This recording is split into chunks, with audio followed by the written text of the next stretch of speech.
राधे राधे दोस्तों, आज के वीडियो में मैं आप सबके साथ शेयर करूंगी आपके ही मन के कुछ प्रश्न। आपके मन में बहुत सारे प्रश्न आते हैं और कई बार लगता है कि हम पूजा पाठ जो है वो सही कर रहे हैं, ये गलत कर रहे हैं।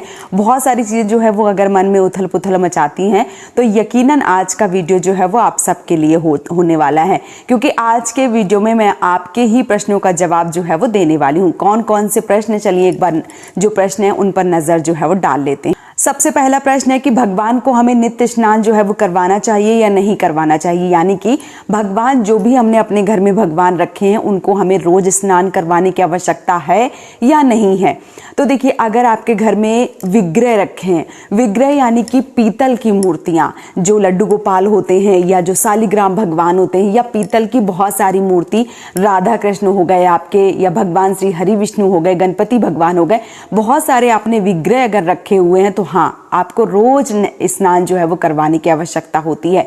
लेकिन अगर आपके घर में फोटो रखी हैं, तस्वीरें रखी हैं, आपने मंदिर में कोई विग्रह नहीं रखे हुए हैं, तो फिर स्नान करवाने की कोई आवश्यकता नहीं है। फिर हल्का सा जो जल है वो लेके और सब में जो है वो इस प्रकार से छिड़क देंगे और फिर अपनी पूजा जो है वो करेंगे, तो उसको आपको उसका पूर्ण फल जो है वो आपको मिलेगा। या आप चाहें तो कोई गीला करके कपड़ा, यानी कि एक ऐसी रुमाल बना लीजिए, एक ऐसा कपड़ा बना लीजिए जो एकदम साफ और स्वच्छ हो, और उसी से सारी मूर्ति या तस्वीरें जो है वो आप पोंछ सकते हैं, तो इससे भी आपको पूर्ण फल की प्राप्ति होगी। तो अगर आपके घर में विग्रह है तो रोज स्नान करवाने की आवश्यकता है। अगर आपके घर में विग्रह नहीं है तो फिर रोज स्नान जो है वो करवाने की आवश्यकता बिल्कुल भी नहीं है। दूसरा जो प्रश्न है वो ये है कि जो दिया या बाती, यानी कि रोज की पूजा में हम दिया जलाएं या धूप बत्ती जलाएं, क्या हमें जलाना चाहिए? तो देखिए, सुबह के शाम मैं बोलूँगी कि धूप बत्ती आप जला सकते हैं, और शाम के समय घी का या तिल के तेल का दीपक जो है वो आपको जलाना चाहिए। शाम के समय दीपक, यानी जब गोधूली वेला होती है, जब आप अपने घर का पूजा पाठ करते हैं, जब आप अपने घर की दिया बाती करती हैं, उस समय आपको घर में एक दीपक जो है वो तुलसी माता के नीचे और एक दीपक अपने भगवान के सामने जरूर जलाना चाहिए। फिर चाहे आप धूप बत्ती ना जलाएं, सिर्फ और सिर्फ दीपक जो है वो दीपक जो है वो जलाने से आपके समस्त मनोकामनाएं पूर्ण होती हैं और समस्त इच्छाएं जो है वो पूरी हो जाती हैं। घर में किसी भी प्रकार की कोई भी नकारात्मक ऊर्जा या नकारात्मक शक्ति आपके घर में प्रवेश नहीं करती है। इसलिए शाम के समय आपको जो दीपक है वो जरूर जलाना चाहिए। इसके साथ ही साथ बहुत सारे लोगों के मन में ये भी चल रहा होगा कि अगर हम सुबह दीपक जलाएं, धूप बत्ती भी जलाएं, दीपक भी जलाएं, और शाम के समय भी अगर हम धूप बत्ती और दीपक जलाएं तो ऐसा हो सकता है। तो हाँ, बिल्कुल ऐसा भी हो सकता है। आप सुबह की पूजा में जब आप भगवान को स्नान करवाते हैं, जब आप भगवान को इत्र लगाते हैं, भोजन करवाते हैं, आरती गाते हैं, बहुत सारे सुबह की जो चीज़ें हैं जो भगवान का आपने रूटीन रखा होगा जिस प्रकार से करते हैं, तो उस समय अगर आप धूप बत्ती दीपक दोनों साथ में जलाना चाहते हैं तो वो भी आप दोनों भी जला सकते हैं। वो आपके ऊपर है कि आपको पूजा जो है वो किस प्रकार से करना चाहिए। इसके साथ ही साथ अगला जो प्रश्न है वो ये है कि हम रोज जब पूजा करते हैं, रोज जब हम दिया बाती करते हैं, तो हमें कौन सी आरती जो है वो रोज करनी चाहिए? तो देखिए, सबके घर का नियम अलग है। बहुत सारे लोग अपने घर में हनुमान चालीसा का पाठ करते हैं, बहुत सारे लोग अपने घर में भगवान श्री हरि विष्णु की ओम जय जगदीश हरे वाली आरती करते हैं, बहुत सारे लोग दुर्गा माता की अम्बे तू है जगदम्बे करके आरती जो है वो गाते हैं, और बहुत सारे लोग भगवान श्री गणेश की आरती गाते हैं, या बहुत सारे लोग रोज नित्य पूजा में 5 आरती गाते हैं, बहुत सारे लोग 2 आरती गाते हैं, बहुत सारे लोग आरती करते ही नहीं है, सिर्फ पूजा पाठ जो है वो करते हैं, 2-4 मंत्र जो है वो करते हैं और उनकी पूजा जो है वो हो जाती है। तो आपके हिसाब से जो आपके सुविधा के अनुसार हो, क्योंकि देखिए, जो गृहस्थ जीवन में होती हैं, जो भी माताएं बहनें जो घर का सारा कामकाज करती हैं, उनके लिए हर जगह पे छूट जो है वो बताई गई है। तो आपका समय जो है वो किस प्रकार से मिलता है आपको? अगर आप 5 आरती का समय आपको मिलता है तो 5 आरती कर लीजिए, 2 मिलता है तो 2 कर लीजिए। अगर कोई जो टाइम है वो नहीं मिलता है तो आप मान लीजिए कि गणेश भगवान की बहुत छोटी सी आरती होती है, तो आप सुबह या शाम जब भी आप पूजा करते हैं तो आप भगवान गणेश की जो आरती है वो गा सकते हैं। या आप चाहें तो कुछ मंत्र जो हैं, कुछ जैसे गायत्री चालीसा हो गया, शिव चालीसा हो गया, या हनुमान चालीसा हो गया, इस प्रकार की जो भी चीजें अगर आप चालीसा जो है वो याद कर सकते हैं तो आप ये भी कर सकते हैं।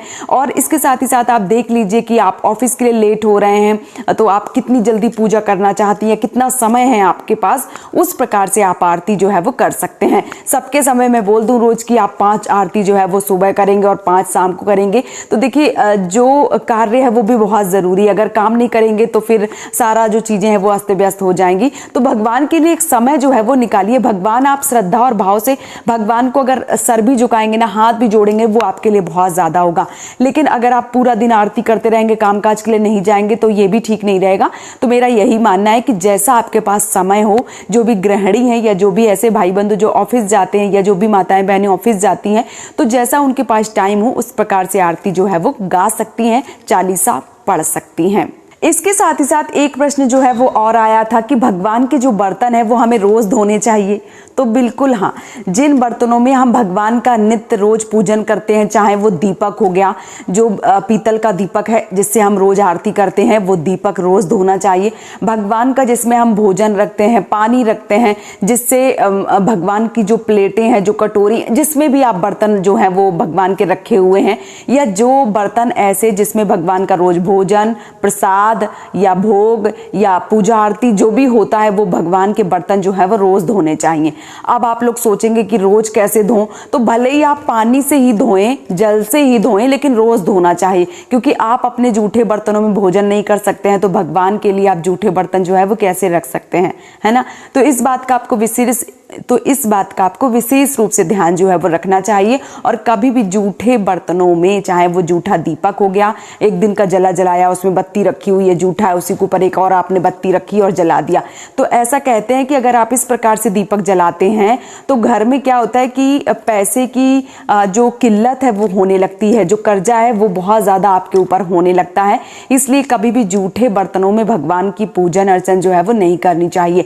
आप भगवान के जो भी बर्तन है भले ही पानी से रोज धोएं, जो लोटा है या जो कटोरी है, जो प्लेट है, जो दीपक है, जो भी बर्तन आप पूजा में प्रयोग में ला रहे हैं, उन बर्तनों को भले ही पानी से रोज धोएं, लेकिन रोज धो के ही आपको पूजा पाठ जो है वो करना चाहिए। फिर 2-4 दिन में जब भी आप पीतांबरी लगा के या नींबू लगा के जैसे भी साफ करते हैं, वो 2-3 दिन में जो है वो कर लीजिए। लेकिन रोज अगर आपके पास टाइम नहीं है तो जब भी आपको टाइम मिलता है तब आप अच्छे से उनको रगड़िए, चमकाइए, लेकिन रोज जो है वो पानी से ही धोकर बर्तन जो है वो आपको पूजा में प्रयोग लाने चाहिए। बिना धुले बर्तन पूजा में प्रयोग जो है वो नहीं लाने चाहिए। तो आरती का भी हो गया आपको कि आरती जो है वो आप अपने टाइम के अनुसार देख लीजिए, भले ही आप 1 आरती, 2 आरती, 5 आरती, चालीसा, जैसा भी टाइम है आपके पास उस प्रकार से पढ़ सकते हैं। इसके साथ ही साथ जो दीपक है, जो धूप बत्ती है, वो सुबह की पूजा में, शाम के समय आपको घी का या तिल के तेल का दीपक जलाना चाहिए। सुबह आप और शाम दोनों भी जला सकते हैं, वो आपके ऊपर है। इसके साथ ही साथ भगवान जी को रोज स्नान करवाना चाहिए। तो हाँ, अगर आपके घर में विग्रह है तो रोज स्नान करवाना है। अगर तस्वीरें, फोटो हैं तो पानी छिड़क के या गीला करके कपड़ा जो है वो पोंछ देंगे, उससे भी काम जो है वो चल जाएगा। तो इन समस्त प्रश्नों के जवाब जो है वो मैंने आप सबको दे दिए हैं। उम्मीद करती हूँ कि ये वीडियो आप सबको पसंद आया होगा। वीडियो अगर पसंद आया है तो आप हमें सपोर्ट जरूर कीजिए, इस चैनल को सब्सक्राइब करके और वीडियो को लाइक करके। आज का ये वीडियो मैं यहीं पे समाप्त करूंगी। बहुत जल्दी मिलूंगी एक और नए वीडियो के साथ में। तब तक के लिए राधे राधे।